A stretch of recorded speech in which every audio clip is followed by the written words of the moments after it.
ಹಾ.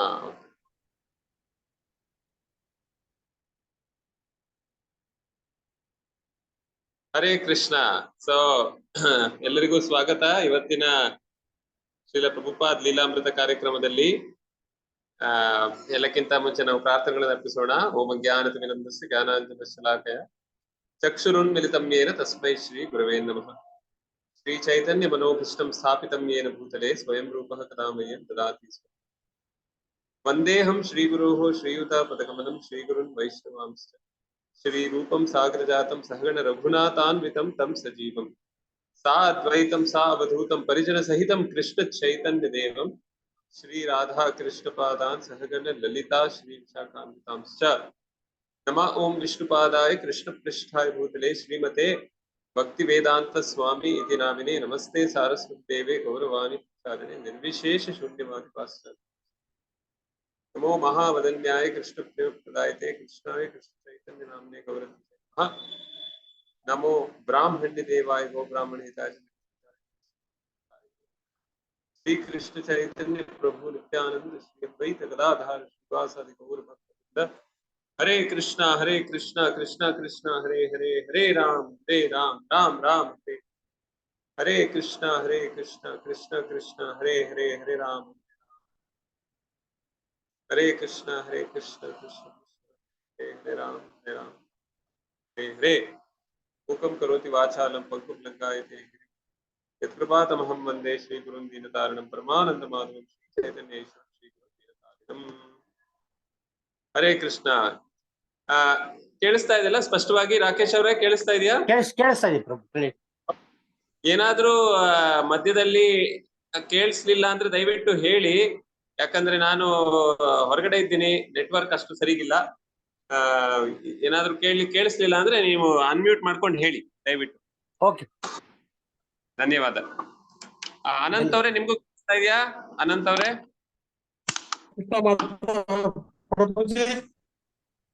ಕೇಳಿಸ್ತಾ ಇದೆಯಾ? ಕೇಳಿಸ್ತಾ ಇದೆ ಪ್ರಭುಜಿ. ಓಕೆ, ಧನ್ಯವಾದಗಳು.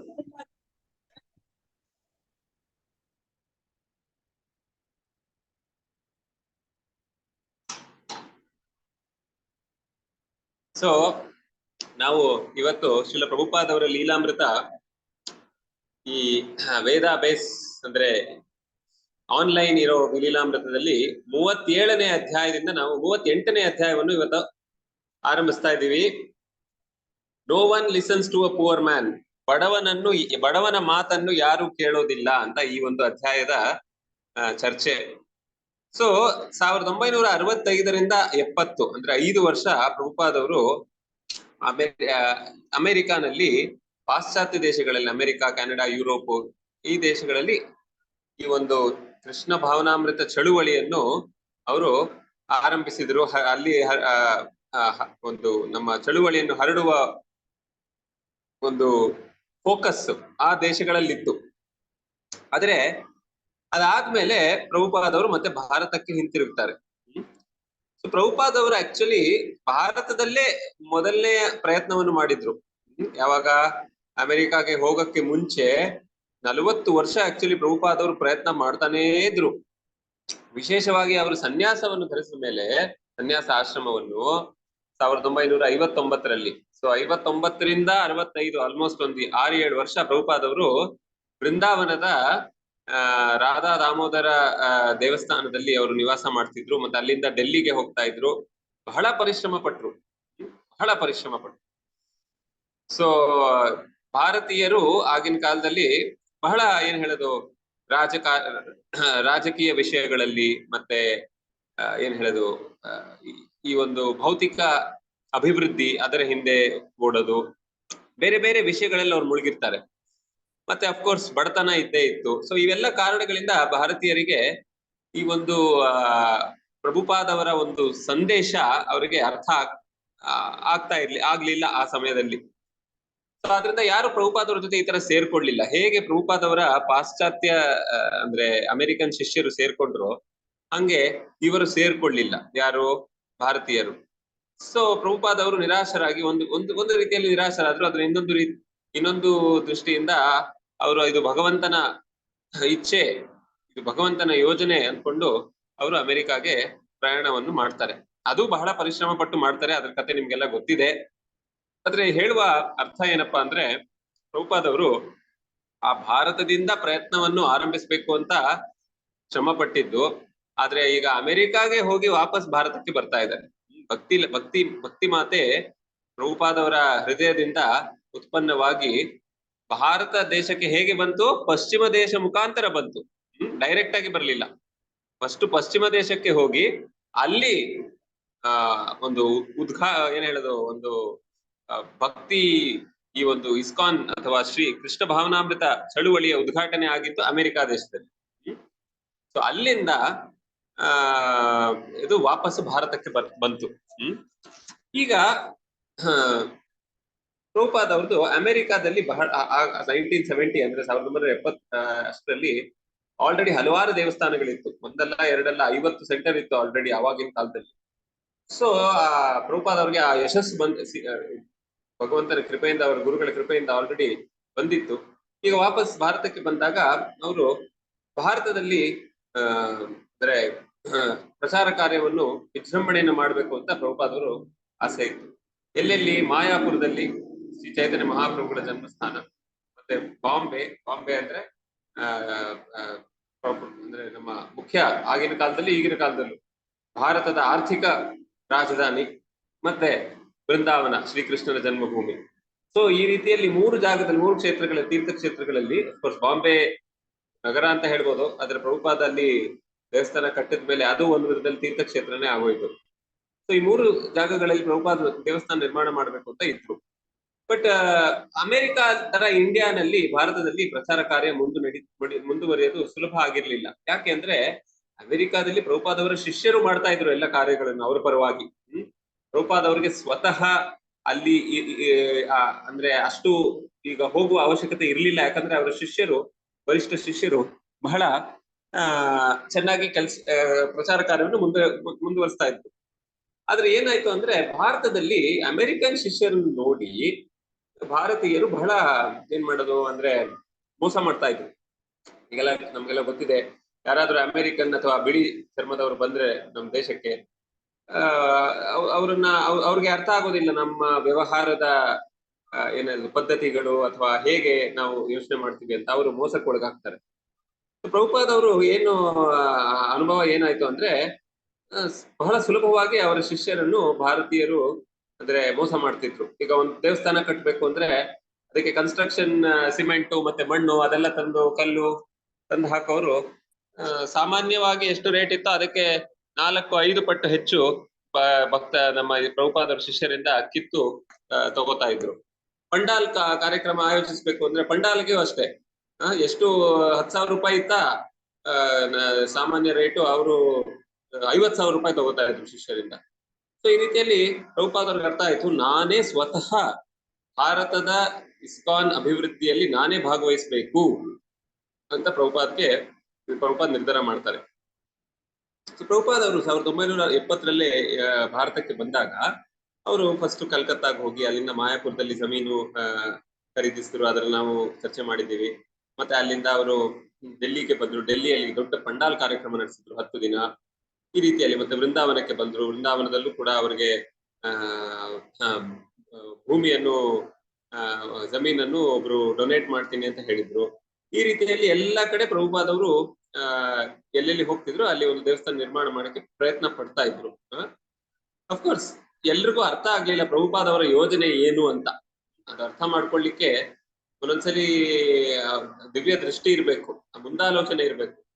ಅದು ಎಲ್ರಿಗೂ ಅರ್ಥ ಆಗೋದಿಲ್ಲ. ಎಷ್ಟೋ ಸಲ ನಮ್ಮ ಜೀವನದಲ್ಲೂ ನಾವು ನೋಡ್ತೀವಿ, ಭಗವಂತ ಏನೋ ಒಂದು ಯೋಜನೆ ಮಾಡಿರ್ತಾನೆ ನಮ್ಗೆ ಅರ್ಥ ಆಗೋದಿಲ್ಲ ಈಗ ಅದ್ ಯಾಕೆ ಆಗ್ತಾ ಇದೆ ಅಂತ. ಮುಂದೆ ಹೋಗಿ ಅರ್ಥ ಆಗುತ್ತೆ, ಓ ಈ ತರ ಆಗಿದ್ರಿಂದ ನಮ್ಗೆ ಇವಾಗ ಒಳ್ಳೇದಾಗ್ತಾ ಇದೆ ನೋಡಿ.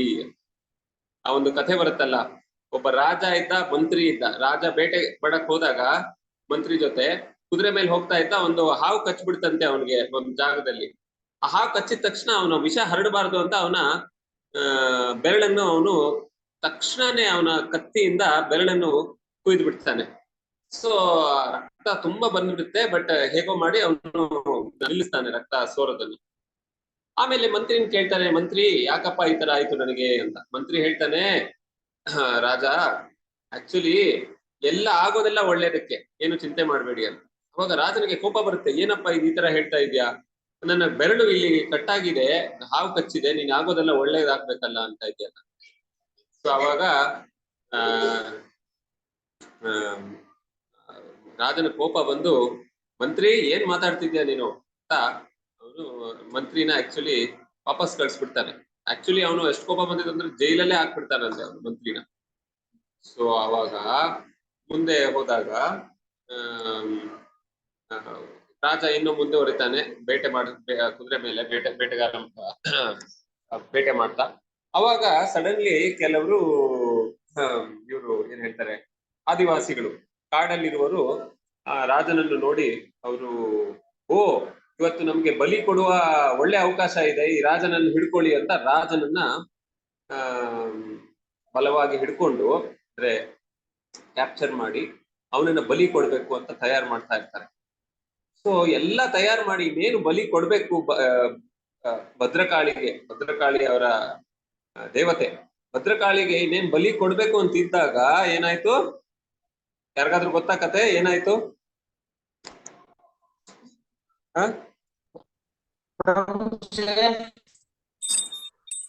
ಹರೇ ಕೃಷ್ಣ ಪ್ರಭುಜಿ. ಹರೇ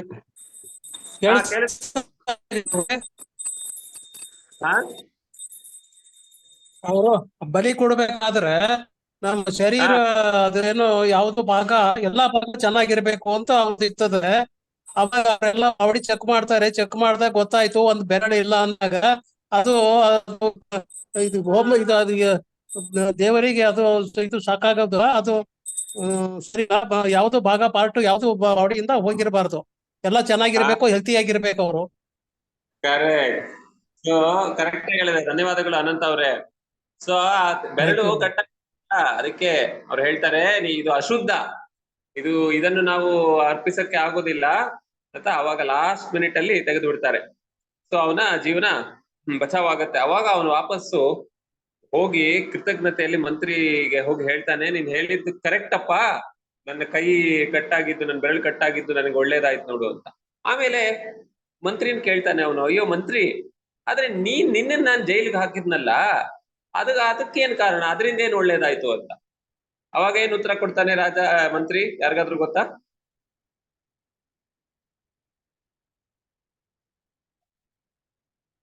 ಮಂತ್ರಿ ಏನ್ ಉತ್ತರ ಕೊಡ್ತಾನೆ ಅವಾಗ? ಹರೇ ಕೃಷ್ಣ ಪ್ರಭುಜಿ. ಹೇಳಿ ಅನಂತ. ಹರೇ ಕೃಷ್ಣ. ಕೇಳಿಸ್ತಾ ಇದೆ. ಅದೇ ಮಂತ್ರಿನು ಅವ್ರು ರಾಜರ ಹಿಂದೆ ಹೋಗ್ತಾ ಇದ್ದ. ರಾಜರ ಹಿಂದೆ ಹೋದಾಗ ಅವರು ಕಾಡು ಜನರು ಇದು ಆ ಮಂತ್ರಿನ ಹಿಡಿದು ಬಲಿ ಕೊಡ್ತಾ ಇದ್ರು. ಕರೆಕ್ಟ್. ಮತ್ತೆ ಧನ್ಯವಾದಗಳು. ಮಂತ್ರಿ ರಾಜರ ಜೊತೆ ಮತ್ತೆ ಮಂತ್ರಿ ಬಲಿ ಕೊಡ್ತಾ ಇದ್ರಲ್ಲ, ರಾಜ ಸರಿಯಾದ ಒಂದು ವಸ್ತು ಅಲ್ಲ ಅಂತ ಗೊತ್ತಾದ್ಮೇಲೆ ಮತ್ತೆ ಮಂತ್ರಿ ಬಲಿ ಕೊಡ್ತಾ ಇದ್ರು. ಈ ಕಾರಣದಿಂದ ಅಂದ್ರೆ ನಮ್ಮ ಅರ್ಥ ಮಾಡ್ಕೋಬಹುದು, ಮಂತ್ರಿಗೂ ಭಗವಂತ ರಕ್ಷಿಸಿದ್ದು, ಮಂತ್ರಿಯನ್ನು ರಕ್ಷಿಸಿದ್ದು, ರಾಜನನ್ನು ರಕ್ಷಿಸಿದ್ದು. ಎನಿವೆ ಇದರಿಂದ ನಮ್ಗೆ ಏನ್ ಅರ್ಥ ಆಗುತ್ತೆ, ಪ್ರಭುಪಾದವ್ರು ಇಲ್ಲಿ ಮಾತು ಹೇಳ್ತಾ ಇದ್ದಾರಲ್ಲ, ಅಂದ್ರೆ ಪ್ರಭುಪಾದವರು ಮಾಡುವ ಯೋಜನೆಗಳು ಅವರ ಶಿಷ್ಯರಿಗೆ ಅರ್ಥ ಆಗದಿದ್ರು ಅವರು ಅದರಲ್ಲಿ ಭಾಗವಹಿಸಿದ್ರು. ಯಾಕಂದ್ರೆ ಅವ್ರಿಗೆ ವಿಶ್ವಾಸ ಇತ್ತು, ಗೊತ್ತಿತ್ತು ಮುಂದೆ ಹೋಗಿ ಏನೋ ಆಗತ್ತೆ ಅಂತ. ಎನಿವೆ ಪ್ರಭುಪಾದವ್ರು ಹೇಳೋರು ಯಾವಾಗ್ಲೂ ನಮ್ಮ ಇಸ್ಕಾನ್ ಅಥವಾ ನಮ್ಮ ವೈಷ್ಣವ ಸಂಪ್ರದಾಯದಲ್ಲಿ 2 ಮಾರ್ಗಗಳಿವೆ ಪ್ರಗತಿ ಮಾಡ್ಲಿಕ್ಕೆ, ಆಧ್ಯಾತ್ಮಿಕ ಪ್ರಗತಿ ಮಾಡ್ಲಿಕ್ಕೆ.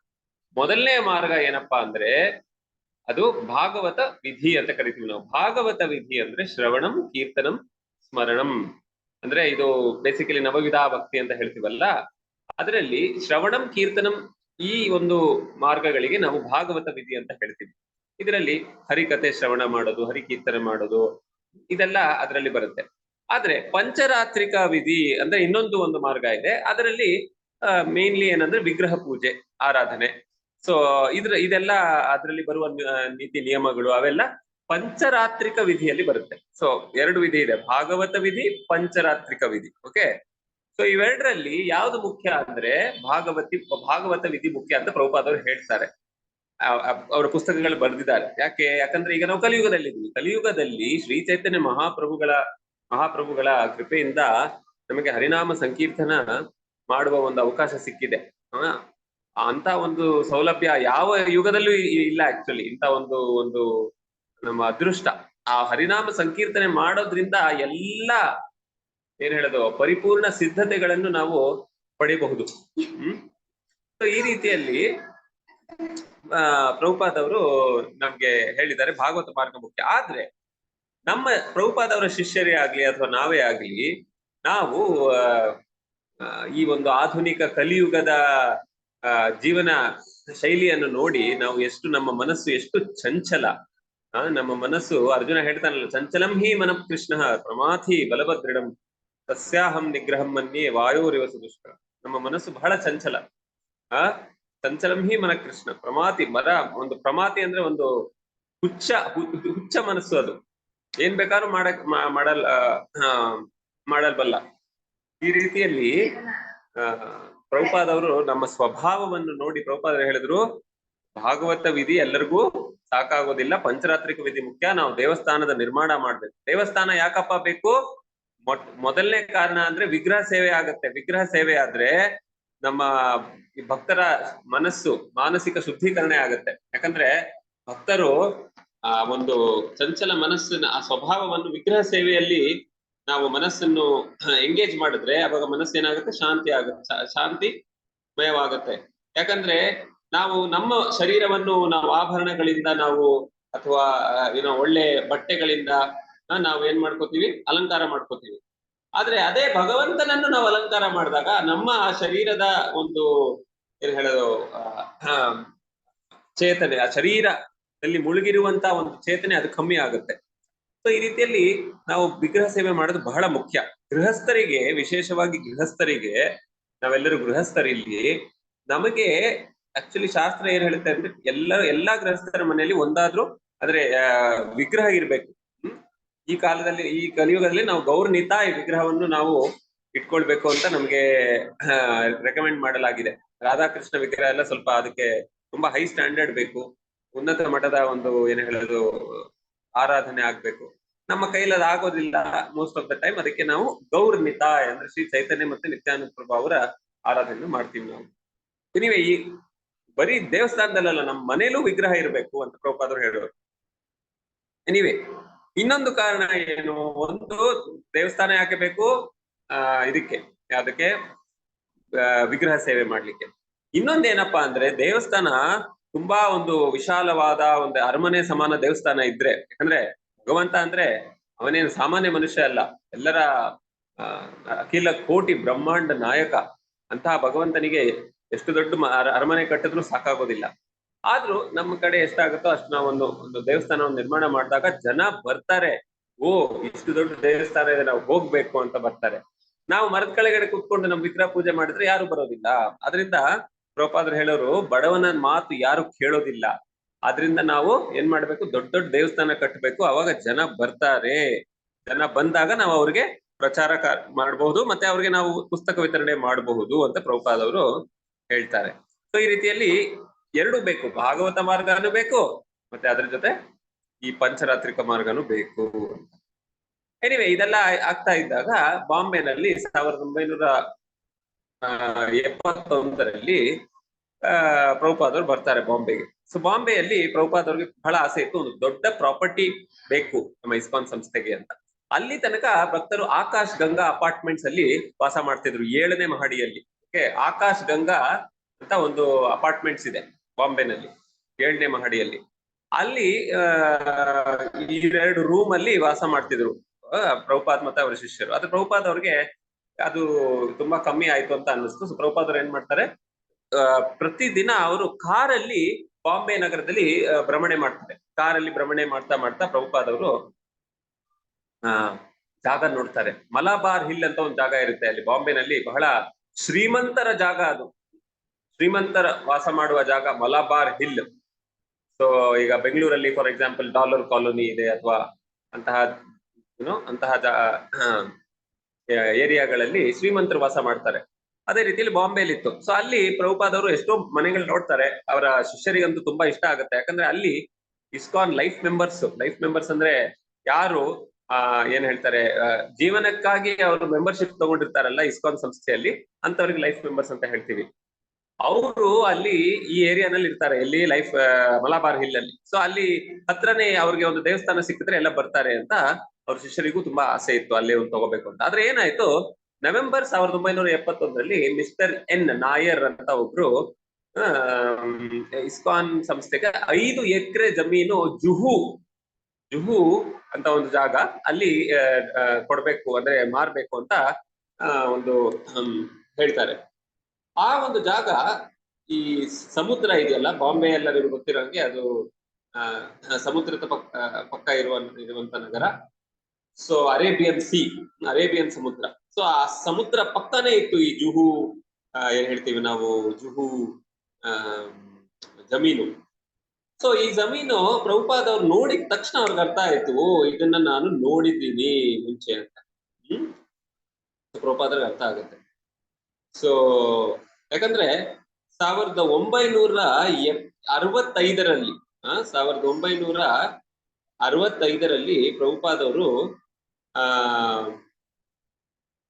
ಬಾಂಬೆಯಿಂದ ಎಲ್ಲಿಗೆ ಹೊರಡುವಾಗ ಇಲ್ಲಿಗೆ ಅಮೆರಿಕಾಗೆ ಹೊರಡುವಾಗ ಏನ್ ಮಾಡ್ತಾರೆ ಪ್ರಭುಪಾದವರು, ಈ ಒಂದು ಸುಮತಿ ಮೊರಾರ್ಜಿ ಅಂತ ಇರ್ತಾರಲ್ಲ, ಸಿಂಡಿಯಾ ಸ್ಟೀಮ್ಶಿಪ್ ಕಂಪನಿ. ಸೊ ಆ ಒಂದು ಸುಮತಿ ಮೊರಾರ್ಜಿ ಅವರನ್ನು ಭೇಟಿ ಆಗ್ಲಿಕ್ಕೆ ಪ್ರಭುಪಾದವರು ಇಲ್ಲಿ ಬಂದಿರ್ತಾರೆ ಜುಹುಗೆ. ಆವಾಗ ಅವರು ಆಕ್ಚುಲಿ ಇದೇ ಒಂದು ಜಮೀನನ್ನು ನೋಡಿರ್ತಾರೆ.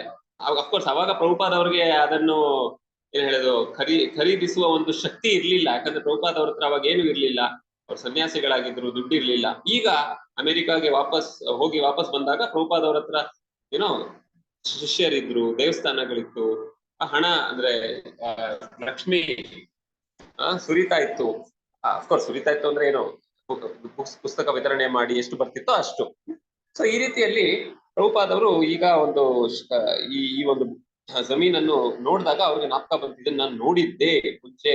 ಸೊ ಇದನ್ನ ಮತ್ತೆ ಯಾರು ನಮಗೆ ಮಾರ್ಬೇಕು ಅಂತಿದ್ರೆ ಖಂಡಿತವಾಗ್ಲೂ ಅದು ನಮ್ಗೆ ಭಗವಂತನ ಸಂದೇಶ ಇನ್ನೊಂದ್ಸಲಿ ಜ್ಞಾಪಿಸ್ತಾ ಇದ್ದಾರೆ ನಮ್ಗೆ ಅಂತ. ಸೊ ಆ ಜಮೀನು ಫುಲ್ಲು ಏನ್ ಹೇಳೋದು, ಹುಲ್ಲಿಂದ ಮತ್ತೆ ಬೇರೆ ಬೇರೆ ಗಿಡಗಳಿಂದ ತುಂಬ ಹೋಗಿತ್ತು. ಅಂದ್ರೆ ಒಂಥರ ಸರಿಗೆ ಏನ್ ಹೇಳೋದು, ಮೇಂಟೈನ್ ಆಗಿರ್ಲಿಲ್ಲ. ಸೊ ಜಮೀನ್ ಹಿಂದ್ಗಡೆ ಇದಿತ್ತು, ಏನಪ್ಪಾ, ಬಾಡಿಗೆಗೆ ಒಂದಿಷ್ಟು ಜನ ಇರ್ತಾರಲ್ಲ, ಚಿಕ್ಕ ಗುಡಿಸ್ಲು ಮಾಡ್ಕೊಂಡು ಆತರ. ಸೊ ಬಾಂಬೆಯಿಂದ ತುಂಬಾ ದೂರ ಇತ್ತು ಇದು, ಆಲ್ಮೋಸ್ಟ್ ಒಂದು 18 ಮೈಲಿ ದೂರ ಇತ್ತು. ಯಾವುದು ಈ ಇದು ಜುಹುವಿನ ಜಮೀನು. ಸೊ ಆ ಶಿಷ್ಯರಿಗೆ ಅರ್ಥ ಆಗ್ಲಿಲ್ಲ, ಇಷ್ಟು ದೂರ ಇದೆಯಲ್ಲ, ಇಲ್ಲಿ ಯಾಕೆ ಬೇಕು ನಮ್ಗೆ, ಮಲಬಾರ್ ಹಿಲ್ ಅಲ್ಲಿ ಹೋದಲ್ಲ ಅಂತ. ಆದ್ರೆ ಪ್ರಭುಪಾದ್ಗೆ ತುಂಬಾ ಇಷ್ಟ ಆಯ್ತು. ಯಾಕಂದ್ರೆ ಹತ್ರಾನೇ ಬೀಚ್ ಇತ್ತು, 5 ಸ್ಟಾರ್ ಹೋಟೆಲ್ಸ್ ಇತ್ತು, ಅಲ್ಲಿ ಎಲ್ಲ ಇದರ ಅಭಿವೃದ್ಧಿ ಕಾರ್ಯಗಳೆಲ್ಲ ಶುರು ಆಗ್ತಾ ಇತ್ತು. ಅವಾಗ ಅಪಾರ್ಟ್ಮೆಂಟ್ಸ್ ಬರ್ತಾ ಇತ್ತು. ಅಫ್ಕೋರ್ಸ್ ನಿಮ್ಗೆ ಈಗ ಗೊತ್ತಿರ್ಬೋದು, ಈಗಿನ ಕಾಲದಲ್ಲಿ ಜುಹು ಅಂದ್ರೆ ಅದು ಬಾಂಬೆಯ ಒಂದು ಪ್ರೈಮ್ ಎಸ್ಟೇಟ್ ಆಗ್ಬಿಟ್ಟಿದೆ ಅದು. ಎಲ್ಲ ದೊಡ್ಡ ದೊಡ್ಡ ಫಿಲಂ ಸ್ಟಾರ್ಗಳು, ಅಮಿತಾಬ್ ಬಚ್ಚನ್ ಇಂದ ಹಿಡಿದು ಕ್ರಿಕೆಟ್ ಸ್ಟಾರ್ಸ್, ಅವರು ಇವರು ಎಲ್ಲರೂ ಎಷ್ಟೋ ಜನ ಅಲ್ಲಿದ್ದಾರೆ. ಸೊ ಅಫ್ಕೋರ್ಸ್ ನಮ್ಮ ದೇವಸ್ಥಾನ ಕೂಡ ಇದೆ ಈಗ. ನಮ್ಮ ಭಾರತದ ಒಂದು ಅತಿ ಅದ್ಭುತ ದೇವಸ್ಥಾನ ಅಂದ್ರೆ ಇಸ್ಕಾನ್ ಜುಹು ದೇವಸ್ಥಾನ. ರಾಸ ಬಿಹಾರಿ, ಸೀತಾರಾಮ್ ಲಕ್ಷ್ಮಣ್ ಹನುಮಾನ್ ಗೌರಿ ತಾಯಿ ಇದಾರಲ್ಲಿ. ಎನಿವೆ, ಸೊ ಈ ರೀತಿಯಲ್ಲಿ ಪ್ರಭುಪಾದ್ ಅವ್ರಿಗೆ ಬಹಳ ಇಷ್ಟ ಆಯ್ತು. ಆ ಬೀಚ್ ನೋಡಿದ ತಕ್ಷಣ ಪ್ರಭುಪಾದ್ಗೆ ಅರ್ಥ ಆಯ್ತು. ಯಾಕಂದ್ರೆ ಯಾಕೆ ಇಷ್ಟ ಆಯ್ತು ಅಂದ್ರೆ ಅಲ್ಲಿ ಬಹಳ ಶ್ರೀಮಂತ ಜನರು ಇರ್ತಾರೆ. ಆ ಶ್ರೀಮಂತ ಜನರೆಲ್ಲ ವಾಕಿಂಗ್ ಬರ್ತಾರೆ ಬೀಚ್ ಹತ್ರ, ಬೀಚ್ ಇಂದ ಹಂಗೆ ದೇವಸ್ಥಾನಕ್ಕೂ ಬರ್ತಾರೆ ಅಂತ. ಸೊ ದಿನ ಬೆಳಗ್ಗೆ ಸಾವಿರಾರು ಜನ ಬಾಂಬೆ ಅವರೆಲ್ಲ ಬಂದು ಅಲ್ಲಿ ವಾಕಿಂಗ್ ಮಾಡಿ ಬೀಚ್ ಅಲ್ಲಿ ವಾಪಸ್ ಹೋಗ್ತಾ ಇದ್ರು ಕೆಲ್ಸಕ್ಕೆ. ಸೊ ಈ ರೀತಿಯಲ್ಲಿ ಒಂದು ದೇವಸ್ಥಾನ ಕಟ್ಟಕ್ಕೆ ಒಳ್ಳೆ ಜಾಗ ಅಂತ ಪ್ರಭುಪಾದ್ ಅವರು ಮನಸ್ಸನ್ನು ಅವರು ದೃಢ ನಿಶ್ಚಯ ಮಾಡ್ಕೊಂಡ್ಬಿಡ್ತಾರೆ, ಈ ಪ್ರಾಪರ್ಟಿ ಬೇಕೇ ಬೇಕು ಅಂತ. ಸೊ ಈ ಮಿಸ್ಟರ್ ಎನ್ ಇದಾರಲ್ಲ, ಅವರು ಓನರು ಈ ಒಂದು ಪ್ರಾಪರ್ಟಿ. ಸೊ ಅವರು ಮಾತಲ್ಲಿ ಏನೋ ಬಹಳ ಪ್ರಾಮಾಣಿಕ ವ್ಯಕ್ತಿ ಅಂತ ಅನ್ಸಿತ್ತು. ಆದ್ರೆ ಪ್ರಭುಪಾದ್ ಅವ್ರು ನಂಬಲಿಲ್ಲ. ಯಾಕೆಂದ್ರೆ ಪ್ರಭುಪಾದ್ ಅವರು ಅವ್ರಿಗೆ ಅವರ ಸೆಕ್ರೆಟರಿ ಮೂಲಕ, ಲಾಯರ್ ಮೂಲಕ ಅರ್ಥ ಆಯ್ತಂತೆ, ವಕೀಲರ ಮೂಲಕ, ಈ ಮಿಸ್ಟರ್ ಎನ್ ಇದಾರಲ್ಲ, ಇವ್ರು ಅದೇ ಜಮೀನನ್ನು ಇನ್ಯಾರಿಗೋ ಒಂದು ಕಂಪನಿಗೆ ಮಾರಿ ಮತ್ತೆ ಮೋಸ ಮಾಡಿ ಕೊಡ್ಲಿಲ್ವಂತೆ. ಸೊ ಆ ಕಂಪನಿ ಮತ್ತೆ ಕೋರ್ಟ್ ಕೇಸ್ ಹಾಕಿದ್ರಂತೆ, ಆ ಕೋರ್ಟ್ ಕೇಸ್ ಇನ್ನೂ ನಡೀತಾ ಇತ್ತಂತೆ. ಸೊ ಈ ಪ್ರಭುಪಾದ್ ಅವ್ರ ಸೆಕ್ರೆಟರಿ ಕೇಳಿದ್ರಂತೆ ಮಿಸ್ಟರ್ ಎನ್ ಏನಪ್ಪಾ ಈ ತರ ಅದೇ ಜಮೀನ್ ಮತ್ತೆ ನಮಗೆ ಮಾರ್ತಾ ಇದ್ದೀರಲ್ಲ ಅಂತ. ಅವ್ರು ಹೇಳ್ತಾರೆ, ಇಲ್ಲ ಅದು ಅವರು ಗೆಲ್ಲಕ್ ಸಾಧ್ಯ ಇಲ್ಲ, ಅವ್ರು ಹೇಗಿದ್ದು ಏನೇ ಇರ್ಲಿ ನೀವು ನಮ್ಗೆ ಫುಲ್ ದುಡ್ಡು ಕೊಡ್ಬೇಡಿ, ಅದು ಎಲ್ಲ ಆ ವಿಷಯ ಎಲ್ಲ ಕಂಪ್ಲೀಟ್ ಆಗಿ ಸಾರ್ಟ್ ಔಟ್ ಆಗೋ ತನಕ, ಪರಿಹಾರ ಆಗೋ ತನಕ ನೀವು ದುಡ್ಡು ಕೊಡ್ಬೇಡಿ, ಆದ್ರೆ ನಾವು ನಿಮ್ಗೆ ಕೊಡ್ಬೇಕು ಅಂತಿದ್ದೀವಿ ಅಂತ. ಎನಿವೆ, ಸೊ ಮಿಸ್ಟರ್ ಎನ್ ಅನ್ನೋರು ಬಾಂಬೆಯಲ್ಲಿ ಬಹಳ ಪ್ರಸಿದ್ಧ ಮನುಷ್ಯ. ಅವರು ಮುಂಚೆ ಬಾಂಬೆಯ ಒಂದು ಪೊಲೀಸ್ ಆಫೀಸರ್ ಆಗಿದ್ರು, ಜುಡಿಷಿಯಲ್ ಪೊಲೀಸ್ ಪೊಸಿಷನ್, ಶೆರೀಫ್ ಅಂತ ಹೇಳ್ತಾರೆ. ಮತ್ತೆ ಅವರು ಬಾಂಬೆಯ ಒಂದು ಬಹಳ ಪ್ರಸಿದ್ಧವಾದ ಇಂಗ್ಲಿಷ್ ಪ್ರಕಟಣೆ, ಇದು ನ್ಯೂಸ್ ಪೇಪರ್, ಆ ನ್ಯೂಸ್ ಪೇಪರ್ ಪಬ್ಲಿಕೇಶನ್ ಅವರು ಎಡಿಟರ್ ಆಗಿದ್ರು. ಸೊ ಈ ರೀತಿಯಲ್ಲಿ ಇವರು ಬಹಳ ಒಂದು ಅಫ್ಕೋರ್ಸ್ ಶ್ರೀಮಂತ ವ್ಯಕ್ತಿ ಆಗಿದ್ರು. ಬಹಳ ಬಾಂಬೆಯಲ್ಲಿ ಜಮೀನ್ ಇತ್ತು ಅವ್ರ ಹೆಸರಲ್ಲಿ. ಸೊ ಖಂಡಿತವಾಗ್ಲೂ ಅವ್ರ ವಿರುದ್ಧ ಹೋಗ್ಲಿಕ್ಕೆ ಬಹಳ ಕಷ್ಟ ಅಂತ, ಇಂಥ ಜನರ ವಿರುದ್ಧ. ಯಾಕಂದ್ರೆ ಅವರ ಕೈಯಲ್ಲಿ ದುಡ್ಡಿದೆ, ಒಂದು ಏನ್ ಹೇಳುದು ಶಕ್ತಿ, ರಾಜಕೀಯರನ್ನು ಕಂಟ್ರೋಲ್ ಮಾಡುವಂತ ಒಂದು ಶಕ್ತಿ ಇದೆ. ಎನಿವೆ, ಸೊ ಡಿಸೆಂಬರ್ ಅಲ್ಲಿ ಪ್ರಭುಪಾದ್ ಮತ್ತೆ ಅವರ ಶಿಷ್ಯರು ಹೋಗಿ ಭೇಟಿ ಆಗ್ತಾರೆ. ಯಾರನ್ನ? ಮಿಸ್ಟರ್ ಅಂಡ್ ಮಿಸಸ್ ಎನ್ ಇವರನ್ನ ಭೇಟಿ ಆಗ್ತಾರೆ. ಥಿಯೋಸಾಫಿಕಲ್ ಕಾಲೋನಿ ಅಂತ. ಸೊ ಬಹಳ ಸುಂದರವಾದ ಮನೆ ಇತ್ತು ಅಲ್ಲಿ, ಜುಹು ಬೀಚ್ ಅಲ್ಲಿ. ಬಹಳ ಸುಂದರವಾದ ಮರಗಳು, ತೆಂಗಿನ ಗಿಡಗಳು, ಮತ್ತೆ ಅಲ್ಲೇ ಪಕ್ಕದಲ್ಲೇ ಬೀಚು, ಅಶೋಕ ಮರಗಳು ಇತ್ತಂತೆ ಅಲ್ಲಿ. ಎನಿವೆ, ಸೊ ಅಲ್ಲಿ ಒಳಗಡೆ ಹೋಗಿ ಕೂತ್ಕೊಂಡಾಗ ಮಿಸ್ಟರ್ ಎನ್ ಮತ್ತೆ ಅವರ ಹೆಂಡತಿ ಮಿಸಸ್ ಎನ್ ಇಬ್ರು ಬಂದು ಕೂತ್ಕೋತಾರೆ. ಪ್ರಭುಪಾದ್ ಅವರಿಗೆ ಮಹಾಪ್ರಸಾದ್ ಕೊಡ್ತಾರೆ. ಶ್ರೀ ಶ್ರೀ ರಾಧಾ ರಾಸ ಬಿಹಾರಿ ರಾಧಾಕೃಷ್ಣ ವಿಗ್ರಹಗಳು ಅಲ್ಲಿ ಆಲ್ರೆಡಿ ಇತ್ತು. ಜುಹು ಅಲ್ಲಿ ನಿರ್ಮಾಣ ಆಗಿತ್ತು. ಅಫ್ಕೋರ್ಸ್ ದೇವಸ್ಥಾನ ಇರ್ಲಿಲ್ಲ, ಬಟ್ ವಿಗ್ರಹಗಳಿದ್ವು. ಆ ವಿಗ್ರಹಗಳ ಏನ್ ಹೇಳೋದು ಹಾರ, ಪ್ರಸಾದ, ವಿಗ್ರಹಗಳಿಗೆ ಹಾಕಿದಂತ ಒಂದು ಹಾರ, ಆ ಹಾರವನ್ನು ಕೊಡ್ತಾರೆ ಮಿಸ್ಟರ್ ಅಂಡ್ ಮಿಸಸ್ ಎನ್ನಿಗೆ. ಸೊ ಅದಾದ್ಮೇಲೆ ಮಾತುಕತೆ ಶುರು ಆಗುತ್ತೆ ಲ್ಯಾಂಡ್ ಬಗ್ಗೆ. ಪ್ರಭುಪಾದ್ ಅವ್ರು ಹೇಳ್ತಾರೆ, ನೋಡಿ ನಮಗೆ ಖಂಡಿತ ಬೇಕು ನಿಮ್ಮ ಜಮೀನು, ಆದ್ರೆ ನನ್ನ ಹತ್ರ ದುಡ್ಡಿಲ್ಲ. ಮಿಸ್ಟರ್ ಎನ್ ಹೇಳ್ತಾನೆ, ಅದು ಚಿಂತೆ ಮಾಡ್ಬೇಡಿ, ನಾನು ಖಂಡಿತ ನಿಮ್ಗೆ ಕೊಡ್ಬೇಕು ಅಂತ ಇದ್ದೀನಿ ಅಂತ. ಅವಾಗ ಅವರು ಬೇಗ ಅವರು ಒಂದು ಮಾತುಕತೆಯಲ್ಲೇ ಒಂದು ಅಗ್ರಿಮೆಂಟ್ ಬರ್ತಾರೆ. ಅವಾಗ ದುಡ್ಡು ಕಮ್ಮಿ ಆಯ್ತು ಅಂತ ಅನ್ಸುತ್ತೆ. ಯಾರಿಗೆ?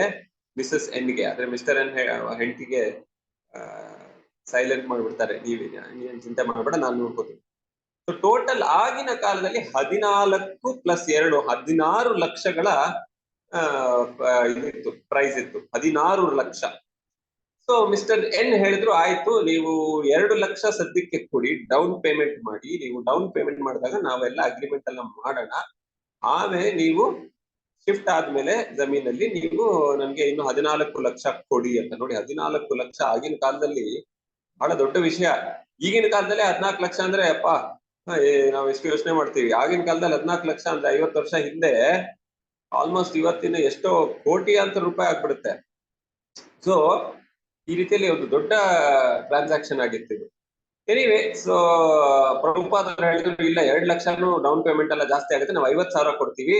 ನಾವು ಅಲ್ಲಿ ನೀವು ನಮ್ಗೆ ಜಾಗ ಬಿಟ್ಕೊಟ್ಟಾಗ ನಾವು ಇನ್ನೊಂದು 50,000 ಕೊಡ್ತೀವಿ, ಆಮೇಲೆ ಕೊನೆಗೆ 1 ಲಕ್ಷ ಕೊಟ್ಟಾಗ ನೀವು ಇದು ಮಾಡಿ ಅಗ್ರಿಮೆಂಟ್ ಮಾಡೋಣ ಅಂತ. ಆಯ್ತು ಅಂತ ಒಪ್ಕೊಳ್ತಾರೆ. ಸೊ ಪ್ರಭುಪಾದ್ ಅವರು ಬಹಳ ಸಾವಧಾನದಿಂದ ಈ ಒಂದು ವ್ಯಾವಹಾರಿಕ ಏನ್ ಹೇಳೋದು ವ್ಯವಹಾರಗಳಿರುತ್ತಲ್ಲ, ಬಿಸ್ನೆಸ್ ವ್ಯವಹಾರಗಳು, ಅದನ್ನು ಅದ್ರಲ್ಲಿ ನಡ್ಕೋತಾ ಇದ್ರು ಬಹಳ ಸಾವಧಾನದಿಂದ. ಯಾಕೆಂದ್ರೆ ಅವ್ರಿಗೆ ಅನುಭವ ಏನಿತ್ತು ಅಂದ್ರೆ, ಯಾರು ಒಬ್ಬ ವ್ಯಾಪಾರಿ ನಮಗ್ ಬಂದು ಹೇಳಿದ್ರೆ, ಓ ನಿಮಗೋಸ್ಕರ ನಾನು ಇಷ್ಟು ದುಡ್ಡು ಕಮ್ಮಿ ಮಾಡ್ತಾ ಇದ್ದೀನಿ, ನಿಮಗೋಸ್ಕರ ನಾನು ಉಚಿತವಾಗಿ ಕೊಡ್ತಾ ಇದ್ದೀನಿ ಅಂತ ಹೇಳಿದ್ರೆ, ಖಂಡಿತವಾಗ್ಲೂ ಅವ್ನು ಮೋಸ ಮಾಡ್ತಾ ಇದ್ದಾನೆ ಅಂತ ನಾವು ಅರ್ಥ ಮಾಡ್ಕೋಬೇಕು. ಯಾವ ವ್ಯಾಪಾರಿಯೂ ಒಂದು ಪ್ರಾಫಿಟ್ ಮಾಡದೆ ಉಚಿತವಾಗಿ ಏನು ಕೊಡೋದಿಲ್ಲ, ಅವ್ರು ಹೇಳೋದು ಮಾತ್ರ ಆತರ. ಈ ರೀತಿಯಲ್ಲಿ ಪ್ರಭುಪಾದ್ ಅವರು ಬಹಳ ಏನ್ ಹೇಳೋದು ಒಂದು ಅವರು ಗುರುಗಳಾಗಿದ್ರು ಕೂಡ, ಒಂದು ಸಾಧು ಸಂತರಾಗಿದ್ರು ಕೂಡ, ಈ ಪ್ರಪಂಚದ ವ್ಯವಹಾರಗಳಲ್ಲಿ ಹೇಗೆ ನಡ್ಕೋಬೇಕು ಅಂತ ಅವ್ರಿಗೆ ಅರಿವಿತ್ತು. ಯಾಕಂದ್ರೆ ಪ್ರಭುಪಾದ್ರು ಸ್ವತಃ ಇದಾಗಿದ್ರು, ಬಿಸ್ನೆಸ್ ಮೆನ್ ಆಗಿದ್ರು, ಫಾರ್ಮಸ್ಯೂಟಿಕಲ್ ಕಂಪನಿ ನಡೆಸ್ತಾ ಇದ್ರು ಅವರು. ನಿಮ್ಗೆಲ್ಲ ಗೊತ್ತಿರಬಹುದು ಅವರ ಗೃಹಸ್ಥ ಪೂರ್ವಾಶ್ರಮದಲ್ಲಿ. ಈ ರೀತಿಯಲ್ಲಿ ಪ್ರಭುಪಾದವರು ಇಸ್ಕಾನ್ ಇತಿಹಾಸದಲ್ಲಿ ಬಹಳ ಈ ತರ ನೋಡಿದ್ರು ಆಲ್ರೆಡಿ. ಎಷ್ಟೋ ಮೋಸಗಳ ಜನ ಮಾಡಿದ್ರು. ಮಿಸ್ಟರ್ ಪ್ರೈಸ್ ಅಂತ ಒಬ್ರು ನ್ಯೂಯಾರ್ಕ್ ಅಲ್ಲಿ ಭಕ್ತರಿಗೆ ಮೋಸ ಮಾಡಿದ್ರು. ಡೌನ್ ಪೇಮೆಂಟ್ ತಗೊಂಡ್ಬಿಟ್ಟು ಆಮೇಲೆ ಮೋಸ ಮಾಡ್ಬಿಟ್ರು. ಪ್ರಭುಪಾದರು ಹೇಳಿದ್ರು ಭಕ್ತರಿಗೆ ಕೊಡಬೇಡಿ ನಾನು ಹೇಳೋ ತನಕ, ಆದ್ರೂ ಭಕ್ತರು ಮೋಸಕ್ಕೆ ಒಳಗಾದ್ರು. ಮತ್ತೆ ಝಾನ್ಸಿಯಲ್ಲೂ ಕೂಡ ಪ್ರಭುಪಾದ 1953ರಲ್ಲಿ ಪ್ರಭುಪಾದರು ಇಡೀ ಬಿಲ್ಡಿಂಗ್ ಅನ್ನ ಆಕ್ಯುಪೈ ಮಾಡ್ಕೊಂಡ್ಬಿಟ್ಟಿದ್ರಂತೆ. ಲಾಸ್ ಆಂಜಲಸ್ ಕೂಡ ವಾಟ್ಸಕ ಅವೆನ್ಯೂ ದುಡ್ಡೇ ಇರ್ಲಿಲ್ಲ, ಆದ್ರೂ ಕೂಡ ಅದರಲ್ಲಿ ಭಕ್ತರನ್ನು ವಾಸ ಮಾಡ್ಲಿಕ್ಕೆ ಹೇಳಿದ್ರು ಪ್ರಭುಪಾದರು. ಹೇಗೋ ಭಗವಂತನ ದಯೆಯಿಂದ ಬರ್ತಾ ಇತ್ತು ದುಡ್ಡು. ಸೊ ಈ ತರ ಪ್ರಭುಪಾದವರು ಭಗವಂತನಿಗೋಸ್ಕರ ಒಂದು ಏನ್ ಹೇಳ್ತೀವಿ ನಾವು ಒಂದು ರಿಸ್ಕ್ ತಗೋತಾ ಇದ್ರು. ಇದು ಬಹಳ ಮುಖ್ಯ ಆಕ್ಚುಲಿ. ನಾವು ಎಷ್ಟೋ ಸಲಿ ನಾವೇನ್ ಮಾಡ್ತೀವಿ ಅಂದ್ರೆ ನಮ್ಮ ಜೀವನದಲ್ಲಿ ಎಲ್ಲ ಸುಖ ಸೌಲಭ್ಯಗಳಲ್ಲಿ ನಾವು ಮುಳುಗಿರ್ತೀವಿ. ನಾವು ಭಗವಂತನಿಗೆ ನಾವು ಒಂದು ಏನ್ ಹೇಳೋದು, ನಾವು ಆ ರಿಸ್ಕ್ ತಗೋಬೇಕು ಅಂತ ನಾವು ಮುಂದೆ ಬರೋದಿಲ್ಲ. ನಾವು ಯಾವಾಗ್ಲೂ ನಮ್ದೇ ಒಂದು ಏನ್ ಹೇಳ್ತೀವಿ, ನಮ್ಮ ಸುಖಮಯವಾದ ಅಥವಾ ನಮ್ದೇ ಒಂದು ಗೂಡಲ್ಲಿ ಇರ್ತೀವಿ. ಇದ್ರಲ್ಲೇ ನಾವ್ ಇರ್ತೀವಿ, ಎಷ್ಟಾಗುತ್ತೋ ಅಷ್ಟು ಮಾಡ್ತೀವಿ ಅಂತ. ಪ್ರಭುಪಾದವ್ರು ಹಂಗಿರ್ಲಿಲ್ಲ. ಭಗವಂತನಿಗೋಸ್ಕರ ಏನ್ ಬೇಕಾದ್ರೂ ಮಾಡ್ಬೋದು, ಅವನ ಮೇಲೆ ವಿಶ್ವಾಸ ಇದೆ, ಅವನು ನಮ್ಮನ್ನು ಕಾಪಾಡ್ತಾನೆ. ರಕ್ಷಸ್ಯತಿ ಇತಿ ವಿಶ್ವಾಸೋ. ಇದು ರೂಪ ಗೋಸ್ವಾಮಿ ಅವರ ಒಂದು 6 ಭಕ್ತರ, ಒಂದು ಶುದ್ಧ ಭಕ್ತರ 6 ಲಕ್ಷಣಗಳಲ್ಲಿ ಒಂದು ಲಕ್ಷಣ ಅಂದ್ರೆ ರಕ್ಷಸ್ಯತಿ ಇತಿ ವಿಶ್ವಾಸೋ. ಭಗವಂತ ರಕ್ಷಿಸ್ತಾನೆ ನಮ್ಮನ್ನು. ಆಕ್ಚುಲಿ ರಕ್ಷಿಸೋನು ಯಾರು? ಭಗವಂತ. ನಮ್ಮ ಕಂಪನಿ ಅಥವಾ ನಮ್ಮ ಬಾಸು ಅಥವಾ ನಮ್ಮ ಸಂಬಳ ಇದೆಲ್ಲ ನಮ್ಮನ್ನು ರಕ್ಷಿಸೋದಿಲ್ಲ. ನಮ್ಮನ್ನು ರಕ್ಷಿಸುವವನು ಒಬ್ಬನೇ. ಯಾರಪ್ಪ ಅದು? ಶ್ರೀಕೃಷ್ಣ. ಗುರುವ ಮೂಲಕ ಅವನೇ ರಕ್ಷಿಸೋದು ನಮ್ಮನ್ನು. ಸೊ ಈ ರೀತಿಯಲ್ಲಿ ಪ್ರಭುಪಾದವ್ರಿಗೆ ಆ ವಿಶ್ವಾಸ ಇತ್ತು. ರಾಖೆ ಕೃಷ್ಣ ಮಾರೇಕೆ, ಮಾರೇ ಕೃಷ್ಣ ರಾಖೇಕೆ. ಭಗವಂತ ರಕ್ಷಿಸಿದ್ರೆ ಯಾರು ನಮಗೆ ಹಾನಿ ಕೊಡ್ಲಿಕ್ಕೆ ಆಗೋದಿಲ್ಲ. ಅದಕ್ಕೆ ತದ್ವಿರುದ್ಧ ಭಗವಂತ ನಮ್ಮನ್ನು ಕೊಲ್ಲಬೇಕು ಅಂತಿದ್ರೆ ಯಾರು ನಮ್ಮನ್ನು ರಕ್ಷಿಸಕ್ಕೆ ಆಗೋದಿಲ್ಲ. ಈ ರೀತಿಯಲ್ಲಿ ಭಗವಂತನೇ ಎಲ್ಲಕ್ಕೂ ನಿರ್ಧಾರ ಮಾಡುವವನು.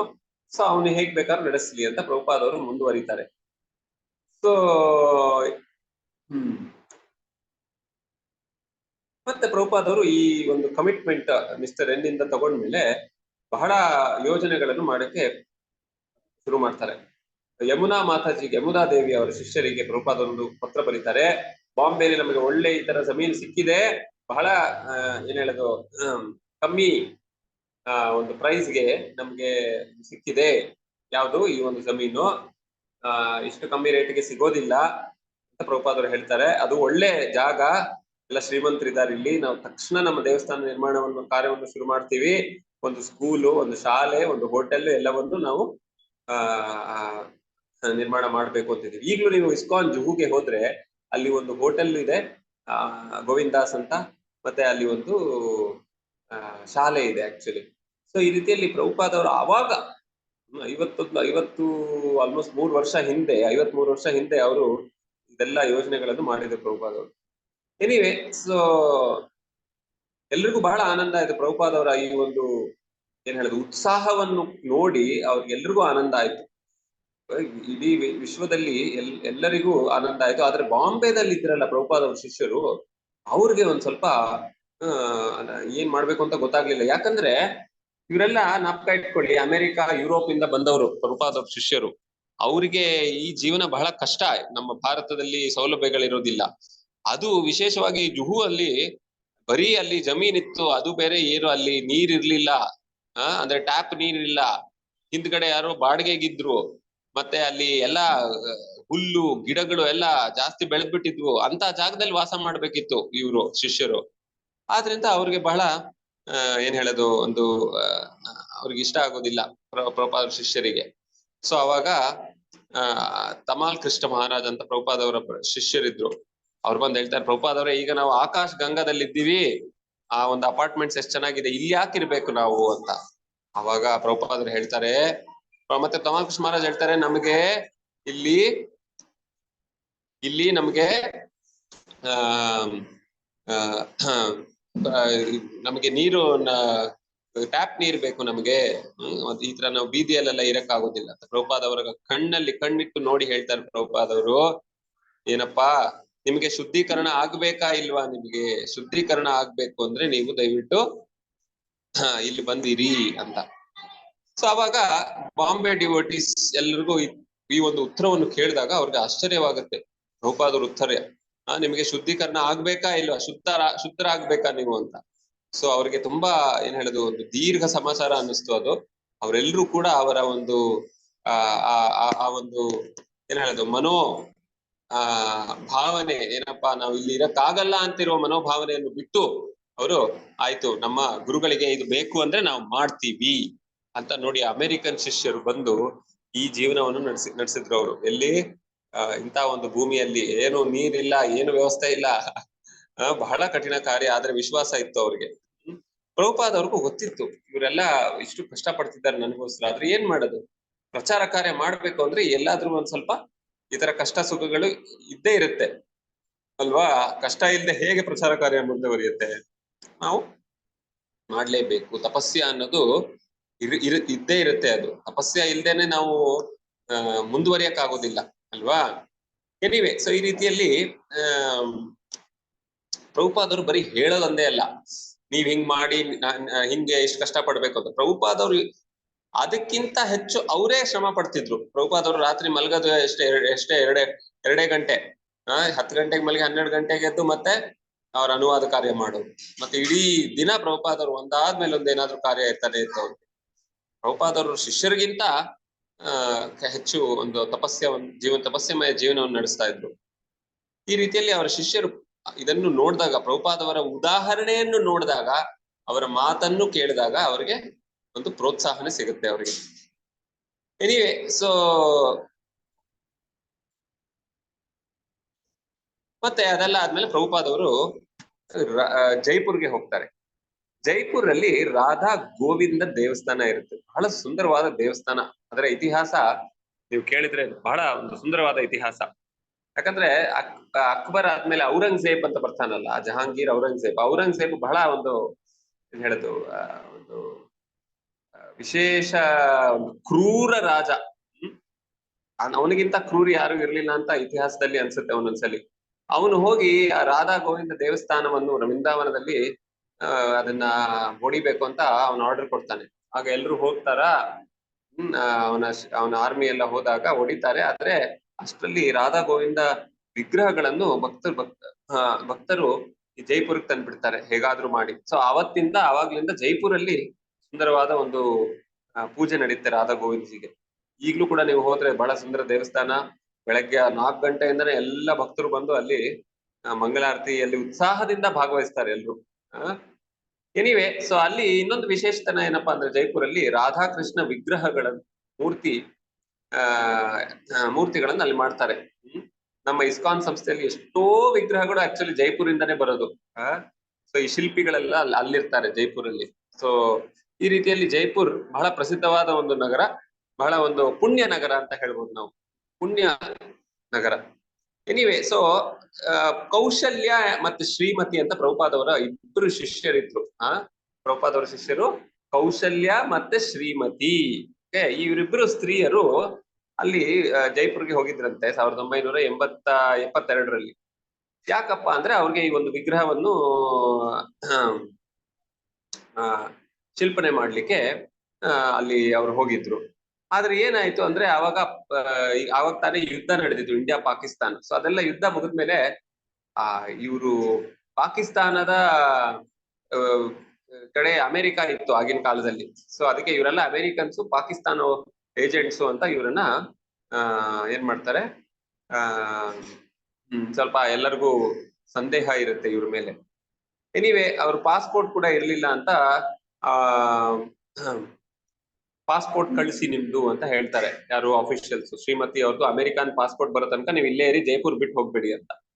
ಎನಿವೆ, ಈ ಜೈಪುರಲ್ಲಿ ಇವರಿಬ್ರು ಶ್ರೀಮತಿ ಮತ್ತೆ ಕೌಶಲ್ಯ ದೇವಸ್ಥಾನದ ಮುಂದೆನೆ ಕೀರ್ತನೆ ನಡೆಸ್ತಾ ಇರ್ತಾರೆ.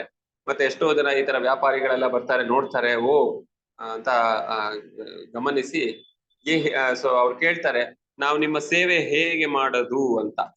ಸೊ ಅವಾಗ ಇಬ್ರು ಹುಡುಗಿರು ಹೇಳ್ತಾರೆ, ನೀವು ಪ್ರಭುಪಾದ್ ಅವ್ರನ್ನ ಇಲ್ಲಿ ಕರ್ಸಿ ನೀವು. ಸೊ ಆಯ್ತು ಅಂತ ಅವ್ರು ಪ್ರಭುಪಾದ್ ಅವ್ರನ್ನ ಕರ್ಸಕ್ಕೆ ಎಲ್ಲ ತಯಾರಿ ಮಾಡ್ತಾರೆ. ದೊಡ್ಡ ಪಂಡಾಲ್ ಕಾರ್ಯಕ್ರಮವನ್ನು ಆಯೋಜಿಸ್ತಾರೆ. ಅವ್ರು ಯಾರು? ಜೈಪುರಿನ ಇವರು ವ್ಯಾಪಾರಿಗಳು ಮತ್ತೆ ಅಲ್ಲಿನ ಸಮಾಜ, ಸಾರ್ವಜನಿಕ ಸಮಾಜ ಅವರು ಮಾಡ್ತಾರೆ. ಎನಿವೆ, ಸೊ ಅಷ್ಟರಲ್ಲಿ ಪ್ರಭುಪಾದ್ ಅವರು ಒಪ್ಕೊಂಡ್ರು ಜೈಪುರ್ಗೆ ಬರಕ್ಕೆ. ಪ್ರಭುಪಾದ್ ಅವರು ಬರ್ತಾರೆ. ಭಕ್ತರು ಡಿಲ್ಲಿ ಮತ್ತೆ ಬೇರೆ ಬೇರೆ ಭಾರತ ದೇವಸ್ಥಾನಗಳಿಂದ ಬರ್ತಾರೆ. ಸೊ ಅಲ್ಲೇ ಹತ್ರನೇ ಇರ್ತಾರೆ ಅವರು. ಆದ್ರೆ ಅಲ್ಲಿ ದೇವಸ್ಥಾನ ಹತ್ರ ಒಂದು ಮನೇಲಿ ಇದ್ದಾಗ ಕೋತಿ ಕಾಟ, ಅಲ್ಲಿ ತುಂಬಾ ಕೋತಿ ಅಂತ ಅಲ್ಲಿ ಜೈಪುರಲ್ಲಿ. ಸೊ ದೊಡ್ಡ ದೊಡ್ಡ ಕೋತಿಗಳು, ಮುಖ ದೊಡ್ಡ ದೊಡ್ಡ ಮುಖ, ಕಪ್ಪು ಮುಖ ಅಂಡ್ ಹಿಂದ್ಗಡೆ ಕೆಂಪು ಏನ್ ಹೇಳ್ತಾರೆ ಬಾಲ, ಮತ್ತೆ ಅದ್ರ ಕೆಳಗಡೆ ಕೆಂಪು ಭಾಗ ಒಂದು. ಸೊ ಸಡನ್ ಆಗಿ ಬಂದು ಏನಾದ್ರು ಅಡುಗೆ ಮಾಡ್ತಿದ್ರೆ ಕೋತಿ ಕಿತ್ಕೊಂಡು ಹೋಗ್ಬಿಡೋದು. ಚಪಾತಿನೋ ಏನು ಅಡುಗೆ ಮಾಡ್ತಿದ್ರು ಯಾರು ಪ್ರಭುಪಾದ್ ಅವ್ರ ಶಿಷ್ಯರು. ಸೊ ಈ ಹೆಂಗಸರಿಗೆ ಬಹಳ ಒಂದು ಬೇಸರ ಆಗಿ ಪ್ರಭುಪಾದ್ ಹತ್ರ ಹೋಗಿ ಹೇಳ್ತಾರೆ, ಪ್ರಭುಪಾದ್ ಅವರೇ ಈ ಕೋತಿ ಕಾಟ ಜಾಸ್ತಿ ಆಯ್ತಪ್ಪ, ತುಂಬಾ ಜಾಸ್ತಿ ಆಯ್ತು ಕೋತಿ ಕಾಟ. ಪ್ರಭುಪಾದ್ ಹೇಳ್ತಾರೆ, ಕೋತಿಗಳ ವಿಷಯದಲ್ಲಿ ನೀವು ಅವರ ಸ್ನೇಹಿತರು ಆಗ್ಬಾರ್ದು, ಅವರ ಶತ್ರುನು ಆಗ್ಬಾರ್ದು. ನೀವು ಸ್ನೇಹಿತರು ಆಗ್ಬಾರ್ದು, ಶತ್ರುನು ಆಗ್ಬಾರ್ದು, ನ್ಯೂಟ್ರಲ್ ಆಗಿರಿ. ಅಂದ್ರೆ ಏನು, ನೀವು ತಂಟೆಗೆ ಹೋಗ್ಬೇಡಿ ನೀವು. ಯಾಕಂದ್ರೆ ನೀವು ಸ್ನೇಹಿತರಾದ್ರೆ ಅವರು ಏನ್ ಮಾಡ್ತಾರೆ, ಒಂದು ಅದರ ದುರುಪಯೋಗ ಮಾಡುತ್ತವೆ ಕೋತಿಗಳು. ಹಾಗೆ ನೀವು ಕಲ್ಲು ಎಸೆಯಕ್ ಹೋದ್ರೆ ಮತ್ತೆ ಅದಕ್ಕೂ ಅವುಗಳು ಇನ್ನೇನಾದ್ರೂ ಕಿತಾಪತಿ ಕಾರ್ಯ ಮಾಡ್ತಾರೆ. ಆದ್ರಿಂದ ನೀವು ಸುಮ್ನೆ ಇದ್ಬಿಡಿ ಅಂತ. ಆದ್ರೆ ಏನ್ ಮಾಡೋದು, ಸುಮ್ನಿರಕ್ಕೂ ಆಗಲ್ಲ. ಈ ಕೋತಿಗಳು ಬಂದು ಅಡಿಗೆ ಮನೆಯಲ್ಲಿ ತರಕಾರಿ, ಹಣ್ಣು, ಹೂವು ಏನೇನಿತ್ತು ಎಲ್ಲವನ್ನು ಎತ್ಕೊಂಡು ಹೋಗ್ತಾ ಇದ್ರು. ಹಾಲ್ ಚೆಲ್ಲೋದು. ಮತ್ತೆ ಕೊನೆಗೆ ಇನ್ನೊಂದ್ಸಲಿ ಬಂದು ಅವರೆಲ್ಲ ಪ್ರಭುಪಾದ್ ಅವ್ರಿಗೆ ಈ ತರ ಕಂಪ್ಲೇಂಟ್ ಮಾಡಿದಾಗ ಪ್ರಭುಪಾದ್ ಹೇಳ್ತಾರೆ, ಆಯ್ತು ಒಂದ್ ಕೆಲಸ ಮಾಡಿ, ಒಂದು ಬಿಲ್ಲು ಬಾಣ ತಗೊಳ್ಳಿ, ಒಂದು ಕೋತಿನ ಹೊಡಿರಿ. ಆ ಒಂದು ಕೋತಿ ಬಿದ್ದಾಗ ಅದರ ದೇಹವನ್ನು ಉಲ್ಟಾ ಏನ್ ಮಾಡ್ಬೇಕು, ಆ ಮರದ ಒಂದು ಕೊಂಬೆಯಿಂದ ಅದನ್ನು ಉಲ್ಟಾ ಮಾಡಿ ಅದನ್ನ ಈ ತರ ಹ್ಯಾಂಗ್ ಮಾಡಿ ಅಂತ ಪ್ರಭುಪಾದ ಹೇಳ್ತಾರೆ. ಸೊ ಎಲ್ರಿಗೂ ಆಶ್ಚರ್ಯ ಆಯ್ತು, ಇದನ್ನಪ್ಪ ಇದು ಈ ತರ ಕೋತಿಗಳನ್ನೆಲ್ಲ ಕೊಲ್ಲೋದೆಲ್ಲ ಅಂದ್ರೆ ಸರಿ ಅಲ್ಲ ಅಂತ. ಆದ್ರೆ ಪ್ರಭುಪಾದ್ ಅವರು ಯಾಕೆ ಹೇಳ್ತಾ ಇದ್ರು ಅಂದ್ರೆ, ಅಫ್ಕೋರ್ಸ್ ಪ್ರಭುಪಾದ್ ಅವ್ರೆ ನಿಜವಾಗ್ಲೂ ಅದನ್ನ ಮಾಡು ಅಂತ ಹೇಳಿಲ್ಲ, ಬಟ್ ಇದೆಲ್ಲ ತುಂಬಾ ಕಷ್ಟ ಕಾರ್ಯ, ಅದ್ರ ಬಗ್ಗೆ ನೀವು ತುಂಬಾ ಅದಕ್ಕೆ ಚಿಂತೆ ಮಾಡಬೇಡಿ ಅಂತ ಪ್ರಭುಪಾದರು ಇಂಡೈರೆಕ್ಟ್ ಆಗಿ ಹೇಳ್ತಾರೆ. ಅಫ್ಕೋರ್ಸ್ ಒಂದು ಕೋತಿ ಈ ತರ ಆಯ್ತು ಅಂತ ನೋಡಿದಾಗ ಬೇರೆ ಕೋತಿಗಳು ಬರೋದಿಲ್ಲ ಅಂತ ಪ್ರಭುಪಾದರ ಉದ್ದೇಶ ಇತ್ತು. ಎನಿವೆ, ಈ ರೀತಿಯಲ್ಲಿ ಪ್ರಭುಪಾದರು ಹೇಳಿದ್ರು, ಸ್ವಲ್ಪ ಸಹನಶೀಲತೆ ಅನ್ನೋದು ಇರ್ಬೇಕು, ತಾಮ್ ಸ್ಥಿಕ್ಷಸ್ವ ಭಾರತ, ಏನು ಮಾಡಕ್ಕಾಗಲ್ಲ ಅಂತ. ಎನಿವೆ, ಸೊ ಪ್ರಭುಪಾದ್ ಅವರು ಅಲ್ಲಿ ವಾಸ ಮಾಡ್ತಿದ್ರು ದೇವಸ್ಥಾನ ಪಕ್ಕ. ಆದ್ರೆ ಅವರು ತುಂಬಾ ಜನ ಬರ್ತಿದ್ರಲ್ಲ, ಅದಕ್ಕೆ ಅವ್ರ ದೇವಸ್ಥಾನಕ್ಕೆ ಅಷ್ಟು ಹೆಚ್ಚು ಹೋಗ್ಲಿಲ್ಲ. ಅವರೇ ಅಲ್ಲಿ ಬೆಳಗ್ಗೆ ಅವರ ಪ್ರಭುಪಾದ್ ಅವರು ಅವರ ಕಾರ್ಯವನ್ನು ಮುಂದುವರಿಸ್ತಾ ಇದ್ರು, ಭಾಗವತ ಅನುವಾದ, ಮಾರ್ನಿಂಗ್ ವಾಕ್ ಆ ತರ. ಎನಿವೆ, ಸೊ ಕೌಶಲ್ಯ ಮತ್ತು ಶ್ರೀಮತಿ ಇನ್ನೇನು ಈಗ ಪಂಡಾಲ್ ಕಾರ್ಯಕ್ರಮ ಹತ್ರನೇ ಬಂದಿದ್ದು, 2 ದಿನ ಇತ್ತು ಅಂದಾಗ ಮಾತಾಡಕ್ಕೆ ಬರ್ತಾರೆ. ಪ್ರಭುಪಾದ್ ಫಸ್ಟ್ ಅವರನ್ನ ಹೆಮ್ಮೆಯಿಂದ ಮೆಚ್ಚಿ ಹೇಳ್ತಾರೆ, ನೀವಿಬ್ರು ನೋಡಿ ಎಷ್ಟು ಚೆನ್ನಾಗಿ ಸೇವೆ ಮಾಡ್ತಿದ್ದೀರಾ, ನಿಮ್ಮ ಗಂಡಂದ್ರು ಇಲ್ಲ ಇಲ್ಲಿ, ಆದ್ರೂ ಎಷ್ಟು ಚೆನ್ನಾಗಿ ಮಾಡ್ತಾ ಇದ್ದೀರಾ ನೀವು, ಶ್ರೀ ಚೈತನ್ಯ ಮಹಾಪ್ರಭುಗಳ ಈ ಒಂದು ಚಳುವಳಿಯನ್ನು ಮುಂದುವರಿಸ್ತಾ ಇದ್ದೀರಾ ಅಂತ. ಸೊ ಮತ್ತೆ ಪ್ರಭುಪಾದ ಹೇಳೋರು, ನೀವೆಲ್ಲ ಅಮೆರಿಕನ್ ಹೆಂಗಸರು ಬಹಳ ಏನೋ ಭಾರತೀಯ ಹೆಂಗಸರಿಗೆ ತುಂಬಾ ವ್ಯತ್ಯಾಸ ಇದೆ ನಿಮ್ಗೂ ಭಾರತೀಯ ಹೆಂಗಸರಿಗೂ. ಯಾಕಂದ್ರೆ ಇಲ್ಲಿ ಎಲ್ಲ ಆಗಿನ ಕಾಲದಲ್ಲಿ, ಈಗಲ್ಲ, ಆಗಿನ ಕಾಲದಲ್ಲೆಲ್ಲ ಹೆಂಗಸರು ಮನೇಲೆ ಇರ್ತಾ ಇದ್ರು. ಆದ್ರೆ ನೀವೆಲ್ಲ ನೋಡಿ ಹೊರಗೆ ಬಂದು ಎಷ್ಟು ಕೆಲಸ ಮಾಡ್ತೀರಾ. ಎನಿವೆ, ಆಮೇಲೆ ಗೊತ್ತಾಯ್ತು ಪ್ರಭುಪಾದ್ ಅವ್ರಿಗೆ, ಇವರು ಆಕ್ಚುಲಿ ಪಂಡಾಲ್ ಹಾಕಿ ರೆಡಿನೇ ಮಾಡಿರ್ಲಿಲ್ಲ, 2 ದಿನ ಇತ್ತು. ಪ್ರಭುಪಾದ್ ಅವ್ರಿಗೆ ಕೋಪ ಬಂತು, ಏನಪ್ಪಾ ಇದು, ನಾಳೆ ಪಂಡಾಲ್ ಕಾರ್ಯಕ್ರಮ ಇದೆ, ಇನ್ನು ಇವತ್ತು ಪಂಡಾಲೇ ಹಾಕಿಲ್ವಲ್ಲ ಅಂತ ಪ್ರಭುಪಾದ್ ಸಿಟ್ಟು ಬರುತ್ತೆ. ಮತ್ತೆ ಅವರು ಪ್ರಿಂಟ್ ಮಾಡಿದ ಪೋಸ್ಟರ್ ತಂದು ನೋಡಿದ್ರೆ ಅದ್ರಲ್ಲಿ ಪ್ರಭುಪಾದ್ ನೋಡ್ತಾರೆ, international society for Krishna consciousness ಅಂತ ಬರ್ದೇ ಇಲ್ಲ, ಬರೀ AC ಭಕ್ತಿ ವೇದಾಂತ ಸ್ವಾಮಿ ಅಂತ ಬರ್ದಿದೆ, ಏನಿದು ಅಂತ ಪ್ರಭುಪಾದ್ ಸ್ವಲ್ಪ ಸಿಟ್ಟಲ್ಲಿ ಬೈದು ಬಿಡ್ತಾರೆ ಅವ್ರಿಗೆ.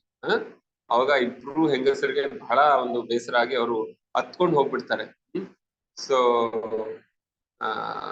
ಮತ್ತೆ ಅವರು ಫಾರಿನ್ ಅಂತ ಬರ್ತಿರ್ತಾರಲ್ಲ, ಫಾರಿನ್ ಡಿಸೈಪಲ್ಸ್, ಪ್ರಭುಪಾದ್ ಅವರ ಏನ್ ಹೇಳ್ತಾರೆ, ವಿದೇಶ ಶಿಷ್ಯರು ಅಂತ. ಪ್ರಭುಪಾದ್ ಹೇಳ್ತಾರೆ, ವಿದೇಶ ಮಾತ್ರ ಅಲ್ಲ, ಅಮೆರಿಕನ್ ಅಂಡ್ ಯುರೋಪಿಯನ್ ಅಂತ ಸ್ಪಷ್ಟವಾಗಿ ಬರಿಬೇಕು.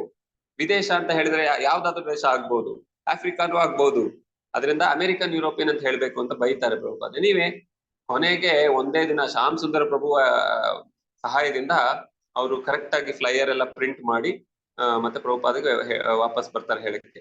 ಬಟ್ ಪ್ರಭುಪಾದವರು ಅಷ್ಟೊತ್ತಿಗೆ ಅವರ ಒಂದು ಮನೋಭಾವನೆ ಬದಲಾಗ್ಬಿಟ್ಟಿರುತ್ತೆ. ಅವ್ರಿಗೆ ಸಿಟ್ಟಿರೋದಿಲ್ಲ. ಪ್ರಭುಪಾದವರು ಇನ್ಫ್ಯಾಕ್ಟ್ ತುಂಬಾ ಒಂದು ಹಗೂರವಾದ ಮನಸ್ಸಲ್ಲಿ ಅವರು ಹೇಳ್ತಾರೆ, ನೋಡಿ ನಾನ್ ನಿಮ್ಗೆ ಬೈಬೇಕು, ಯಾಕಂದ್ರೆ ನೀವು ನಮ್ಮ ಶಿಷ್ಯರು ಅಂದ್ರೆ ಬೈಬೇಕು ನಾನು, ಯಾಕಂದ್ರೆ ಅದು ನನ್ನ ಕರ್ತವ್ಯ, ನಾನು ನಿನ್ನ ಗುರುಗಳಾದ ಒಂದು ಕರ್ತವ್ಯವನ್ನು ನಾವು ನಿರ್ವಹಿಸ್ತಾ ಇದ್ದೀನಿ ಅಂತ ಪ್ರಭುಪಾದವರು ಒಂದು ರೀತಿಯಲ್ಲಿ ಬಹಳ ಒಂದು ಕ್ಷಮೆ ಕೇಳುವ ಒಂದು ಭಾವನೆಯಲ್ಲಿ ಹೇಳ್ತಾರೆ. ಗುರುಗಳಾದ್ರೂ ಕೂಡ ನೋಡಿ ಪ್ರಭುಪಾದವರು ಎಷ್ಟು ವಿನಮ್ರ ಭಾವನೆ ಅಂತ ಕೇಳ್ತಾ ಇದ್ದಾರೆ ಇಲ್ಲಿ. ಮತ್ತೆ ಹೇಳ್ತಾರೆ, ನೀವೆಲ್ಲ ಬಹಳ ಪ್ರಾಮಾಣಿಕ ಭಕ್ತರು, ಆದ್ರೆ ನಿಮ್ಗೆ ಆ ಒಂದು ಎಕ್ಸ್ಪರ್ಟೀಸ್ ಅನ್ನೋದಿಲ್ಲ ನಿಮ್ಗೆ. ಸೊ ನೀವು ಅದಕ್ಕೆ ನಿಮ್ಗೆ ಈ ಕಾರ್ಯ ಸರಿಗೆ ಮಾಡಿಲ್ಲ ನೀವು, ಆದ್ರೆ ಪರವಾಗಿಲ್ಲ, ಏನ್ ಮಾಡಕ್ಕಾಗುತ್ತೆ ಅಂತ ಪ್ರಭುಪಾದರು ಕ್ಷಮಿಸ್ಬಿಡ್ತಾರೆ ಅವರು. ಆ ನಿಪುಣತೆ ಅನ್ನೋದು ನಿಮ್ಗೆ ಇಲ್ಲ, ನೀವು ತುಂಬಾ ಪ್ರಾಮಾಣಿಕರು ಅಂತ ಪ್ರಭುಪಾದರು ಹೇಳ್ತಾರೆ. ಎನಿವೆ ಅದೆಲ್ಲ ಆದ್ಮೇಲೆ ಕೊನೆಗೆ ಹೇಗೋ ಮಾಡಿ ಕೊನೆಯ ದಿನದಲ್ಲಿ ಒಂದು ಪಂಡಾಲನ್ನು ಆಯೋಜನೆ ಮಾಡಲಾಗುತ್ತೆ. ಪಂಡಾಲ್ ಅಂದ್ರೆ ದೊಡ್ಡ ಟೆಂಟ್ ಹಾಕ್ತಾರೆ. ಹೇಗೋ ಮಾಡಿ ಪ್ರಭುಪಾದವರು ಅವ್ರ ಕಾರ್ಯಕ್ರಮವನ್ನು ಆರಂಭಿಸ್ತಾರೆ. ಸೊ ಆಕ್ಚುಲಿ ಭಕ್ತರು ಪ್ರಭುಪಾದನ ಪಲ್ಲಕ್ಕಿಯಲ್ಲಿ ಕರ್ಕೊಂಡ್ ಬರ್ತಾರೆ. ದೊಡ್ಡ ಪಲ್ಲಕ್ಕಿಯಲ್ಲಿ ಆಕ್ಚುಲಿ. ಸೊ ಅದರಲ್ಲಿ ಆನೆಗಳು ಇರುತ್ತೆ, ಅಂದ್ರೆ ಆ ಹಿಂದ್ಗಡೆ ಒಂದು ದೊಡ್ಡ ಉತ್ಸವನೇ ಆಗೋಗುತ್ತೆ. ಉತ್ಸವದಲ್ಲಿ ಆನೆಗಳು ಮತ್ತೆ ಕೀರ್ತನ ನಡೀತಾ ಇರುತ್ತೆ. ಅಮೆರಿಕನ್ ಯುರೋಪಿಯನ್ ಇವರೆಲ್ಲ ಭಕ್ತರೆಲ್ಲ ನೃತ್ಯ ಮಾಡ್ತಾ ಇರ್ತಾರೆ. ಬಹಳ ಸುಂದರವಾದ ದೃಶ್ಯ ಆಗಿತ್ತು. ಎನಿವೆ ಸೊ ರಾಧಾ ಗೋವಿಂದ ದರ್ಶನ ಆದ್ಮೇಲೆ ಬೆಳಗ್ಗೆ 10 ಗಂಟೆಗೆ ಶುರುವಾಯಿತು ಪ್ರಭುಪಾದರ ಪಂಡಾಲ್ ಕಾರ್ಯಕ್ರಮ. ತುಂಬಾ ಜನ ಬಂದ್ರು. ರಾಧಾ ಗೋವಿಂದ ದರ್ಶನ ತಗೊಂಡಿದ ತಕ್ಷಣ ಪಕ್ಕದಲ್ಲೇ ಪಂಡಾಲಿಗೆ ಬಂದು ಪ್ರಭುಪಾದವರ ದರ್ಶನ ಮಾಡ್ಕೊಂಡು ಅಭಿಷೇಕ ನೋಡಿ ಈ ರೀತಿಯಲ್ಲಿ ಬಹಳ ಚೆನ್ನಾಗಿ ಕಾರ್ಯಕ್ರಮ ನಡೀತು. ಕೀರ್ತನ, ಪ್ರಸಾದ ವಿತರಣೆ, ಪ್ರವಚನ ಇದೆಲ್ಲ ನಡೀತು. ಸೊ ಅವಾಗ ಪ್ರಭುಪಾದವರು ಈ ತರ ಜೈಪುರದಲ್ಲಿ ಪ್ರಚಾರ ನಡೆಸ್ತಾ ಇದ್ದಾಗ ಅವರು ಅದೇ ಸಮಯದಲ್ಲಿ ಬೇರೆ ಬೇರೆ ವಿಶ್ವದಲ್ಲಿ ಎಷ್ಟೆಷ್ಟು ಕೇಂದ್ರಗಳಿತ್ತು ಅದ್ರ ಬಗ್ಗೆನೂ ಚಿಂತೆ ಮಾಡ್ತಿದ್ರು ಪ್ರಭುಪಾದರು. ಒಂದು ಆರ್ಮಿ ಅಥವಾ ಸೇನೆಯ ಒಂದು ಏನ್ ಹೇಳ್ತೀವಿ ನಾವು, ಕಮಾಂಡರ್, ಸೊ ನಾಯಕ, ಹೇಗೆ ಅವನು ಒಂದು ಜಾಗದಲ್ಲಿ ಇದ್ರೂ ಕೂಡ ಅವನು ಯುದ್ಧವನ್ನು ಬೇರೆ ಬೇರೆ ಜಾಗಗಳಲ್ಲಿ ನಡೆಸ್ತಾ ಇರ್ತಾನೆ, ಹಾಗೆ ಪ್ರಭುಪಾದವರು ಶ್ರೀ ಚೈತನ್ಯ ಮಹಾಪ್ರಭುಗಳ ಪ್ರಧಾನ ಒಂದು ಸೈನಿಕ ಪ್ರಭುಪಾದವರು. ಆಕ್ಚುಲಿ ಚೈತನ್ಯ ಮಹಾಪ್ರಭುಗಳು ಭವಿಷ್ಯವಾಣಿ ಮಾಡಿದ್ರು, ಪೃಥ್ವಿತ್ಯಾಚೇತ ನಗರಾದಿಗ್ರಾಮ್ ಸರ್ವತ್ರ ಪ್ರಚಾರ ಹೋವೆ ಮನ, ಪೃಥ್ವಿಯಲ್ಲಿ ಇರುವ ಒಂದೊಂದು ನಗರ ಗ್ರಾಮದಲ್ಲಿ ನನ್ನ ಪ್ರಚಾರ ಆಗತ್ತೆ ಅಂತ ಪ್ರಭುಪಾದವರು ಹಂಗೆ ಮಾಡಿ ತೋರ್ಸಿದ್ರು. ಒಂದೊಂದು ನಗರ ಗ್ರಾಮದಲ್ಲೂ ಪ್ರಚಾರ ಮಾಡಿ ತೋರ್ಸಿದ್ರು ಪ್ರಭುಪಾದವರು. ಅದೇ ನಿತ್ಯಾನಂದ ಪ್ರಭು ಹೇಳಿದ್ರು, ನನ್ನ ಸೇನಾಪತಿ ಭಕ್ತ ಬಂದು ಮಾಡ್ತಾನೆ ಅದನ್ನ ಅಂತ. ಸೊ ಅದೇ ಆ ಸೇನಾಪತಿ ಭಕ್ತರೇ ಶಿಲ ಪ್ರಭುಪಾದವರು. ಈ ರೀತಿಯಲ್ಲಿ ನೋಡಿ ಜೈಪುರಲ್ಲಿ ಕೂತ್ಕೊಂಡು ಇಡೀ ಪ್ರಪಂಚದಲ್ಲಿ ಅವರ ಈ ಒಂದು ಆರ್ಗನೈಸೇಷನ್, ಈ ಸಂಸ್ಥೆಯನ್ನು ನಡೆಸ್ತಾ ಇದ್ರು ಪ್ರಭುಪಾದವರು. ಎನಿವೆ ಸೊ ಅಷ್ಟರಲ್ಲಿ ಮಾಯಾಪುರದಲ್ಲೂ ಏನೇನೋ ನಡೀತಾ ಇತ್ತು. ಮಾಯಾಪುರದಲ್ಲಿ ಜಮೀನಂತೂ ಸಿಕ್ಕಿತ್ತು, ಆದ್ರೆ ಅಲ್ಲಿ ಭೂಮಿ ಪೂಜೆ ಮಾಡ್ಬೇಕು ಅಂತಿದ್ರು ಪ್ರಭುಪಾದವರು ಮಾರ್ಚ್ ಅಷ್ಟೊತ್ತಿಗೆ, 1971 ಮಾರ್ಚ್. ಆದ್ರೆ ಶ್ರೀ ಚೈತನ್ಯ ಮಹಾಪ್ರಭುಗಳ ಜನ್ಮ ದಿವಸ ಗೌರ್ ಪೂರ್ಣಿಮಾ ಮಾರ್ಚ್ ಅಲ್ಲಿ ಬರುತ್ತೆ. ಆದ್ರೆ ಏನ್ ಮಾಡಿದ್ರು, ಆಗ ಸರ್ಕಾರ ಬಿಡ್ಲಿಲ್ಲ ಆಕ್ಚುಲಿ, ಯಾಕಂದ್ರೆ ಫಾರಿನರ್ಸ್ ಬರಬಾರ್ದು ಅಂತ. ಯಾಕಂದ್ರೆ ಬಾಂಗ್ಲಾದೇಶ ಅವಾಗ ತಾನೇ ಪೂರ್ವ ಬಂಗಾಲ್ ಬಾಂಗ್ಲಾದೇಶ ಆಗಿತ್ತು, ಯುದ್ಧ ಮುಗ್ದಿತ್ತು. ಸೊ ಅದರಿಂದ ಬಹಳ ಏನ್ ಹೇಳೋದು ಇದಿತ್ತು, ವಾತಾವರಣ ಬಹಳ ಒಂದು ಟೆನ್ಷನ್ ಇತ್ತು. ಅದರಿಂದ ಅಲ್ಲಿ ಫಾರಿನರ್ಸ್ ಬಿಡ್ತಾ ಇರ್ಲಿಲ್ಲ. ಎನಿವೆ ಸೊ ಪ್ರಭುಪಾದರು ಆದ್ರೂ ಪ್ರಯತ್ನ ಪಡ್ತಾ ಇದ್ರು. ಮತ್ತೆ ಈ ರೀತಿಯಲ್ಲಿ ಪ್ರಭುಪಾದವರು ಮತ್ತೆ ಸ್ಯಾಂಡಿಯೇಗೋ ಬೇರೆ ಬೇರೆ ದೇವಸ್ಥಾನಗಳಿಗೆ ಪತ್ರ ಬರಿತಾ ಇದ್ರು. ನೀವು ಪುಸ್ತಕ ವಿತರಣೆ ಮಾಡ್ತಾ ಇದ್ದೀರಾ, ಮಾಡ್ತಾ ಇರಿ, ನನಗೆ ಒಳ್ಳೆ ಸುದ್ದಿ ಕೊಡ್ತಾ ಇರಿ. ಈ ಪುಸ್ತಕ ವಿತರಣೆಯಲ್ಲೊಂದು ನನಗೆ ಎಲ್ಲಕ್ಕಿಂತ ಮುಖ್ಯವಾದದ್ದು, ದಯವಿಟ್ಟು ಅದನ್ನು ಮುಂದುವರಿಸಿ ಅಂತ. ಮತ್ತೆ ನೈರೋಬಿಯಲ್ಲೂ ಕೂಡ ಪ್ರಭುಪಾದವರು ಆಫ್ರಿಕಾದಲ್ಲಿ ಅವರ ಶಿಷ್ಯರಿಗೆ ಆಶೀರ್ವಾದಿಸಿ ಹೇಳ್ತಾರೆ, ದಯವಿಟ್ಟು ಭಗವಂತನ ಪರವಾಗಿ ನೀವೆಲ್ಲರೂ ಶ್ರಮಪಟ್ಟು ಸೇವೆಯನ್ನು ಮುಂದುವರಿಸಿ, ನೀವೆಲ್ಲರೂ ಕೂಡ ಇದೇ ಜೀವನದಲ್ಲಿ ನೀವು ಭಗವದ್ ಧಾಮಕ್ಕೆ ಹಿಂತಿರುಗಿ ಹೋಗ್ತೀರಾ, ಅದನ್ನ ಗ್ಯಾರಂಟಿ ಕೊಡ್ತೀನಿ ಅಂತ ಪ್ರಭುಪಾದರು ಹೇಳ್ತಾರೆ. ಸೊ ಎನಿವೆ ಈ ರೀತಿಯಲ್ಲಿ ಪ್ರಭುಪಾದವರು ಬಾಂಬೆ ಬಗ್ಗೆನೂ ತುಂಬಾ ಚಿಂತೆ ಇತ್ತು ಪ್ರಭುಪಾದವ್ರಿಗೆ. ಸೊ ಬಾಂಬೆಯಲ್ಲೂ ಕೂಡ ಈ ಜಮೀನಿನ ವಿಷಯದಲ್ಲಿ ಏನು ನಡೀತಾ ಇದೆ ಅಂತ ಪ್ರಭುಪಾದವರು ಬಹಳ ಚಿಂತೆಯಲ್ಲಿದ್ರು. ಎನಿವೆ ಅಷ್ಟರಲ್ಲಿ ಆ ಆ ತಮಾಲ್ ಕೃಷ್ಣ ಮಹಾರಾಜ್ ಅಂತ ಪ್ರಭುಪಾದವ್ರ ಶಿಷ್ಯರಿದ್ರು. ಅವರಿಗೆ ಸನ್ಯಾಸ ತಗೋಬೇಕು ಅಂತ ಬಹಳ ಆಸೆ ಇತ್ತು ತಮಾಲ್ ಕೃಷ್ಣ ಮಹಾರಾಜಿಗೆ. ಸೊ ಆ ಕಥೆ ನಾವು ತಮಾಲ್ ಕೃಷ್ಣ ಮಹಾರಾಜ್ ಹೇಗೆ ಸನ್ಯಾಸವನ್ನು ಧರಿಸ್ತಾರೆ, ಸನ್ಯಾಸಾಶ್ರಮ ಪ್ರವೇಶಿಸ್ತಾರೆ ಅಂತ ಅದನ್ನ ನಾವು ಮುಂದಿನ ವಾರ ನೋಡೋಣ. ಇವತ್ತಿಗೆ ಇಲ್ಲೇ ನಮ್ಮ ಈ ಶ್ರೀಲ ಪ್ರಭುಪಾದ ಲೀಲಾಮೃತ ಚರ್ಚೆಯನ್ನು ನಾವು ಇಲ್ಲಿ ವಿರಾಮ ಕೊಡೋಣ. ನಾವು ಯಾರಿಗಾದ್ರೂ ಏನಾದ್ರು ಪ್ರಶ್ನೆ ಇದ್ರೆ ಅಥವಾ ಏನಾದ್ರು ಕಾಮೆಂಟ್ಸ್ ಇದ್ರೆ ಈಗ ಹೇಳ್ಬೋದು. ತುಂಬಾ ಧನ್ಯವಾದಗಳು. ಹರೇ ಕೃಷ್ಣ. ಹರೇ ಕೃಷ್ಣ. ಹರೇ ಕೃಷ್ಣ ಅವರೇ.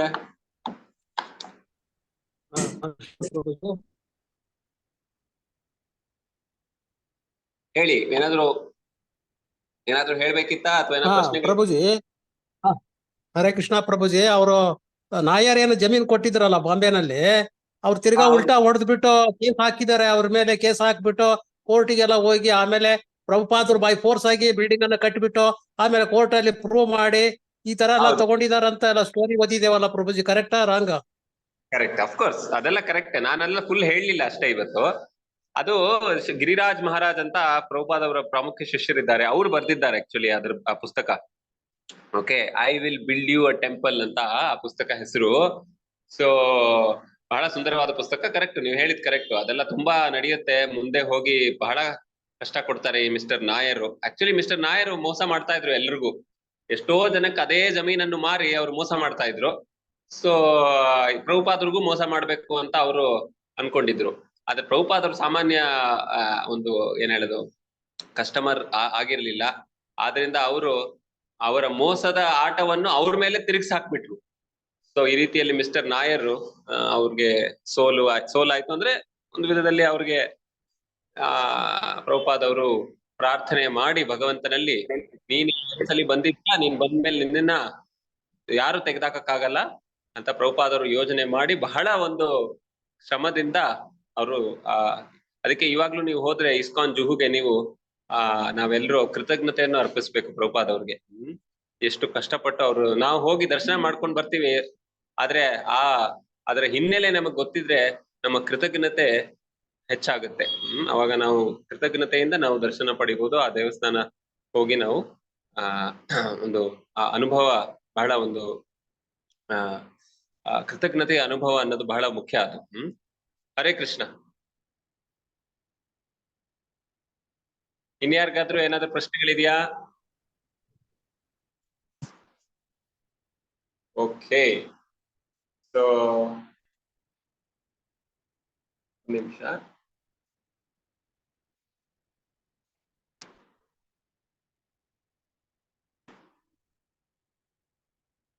ಸೊ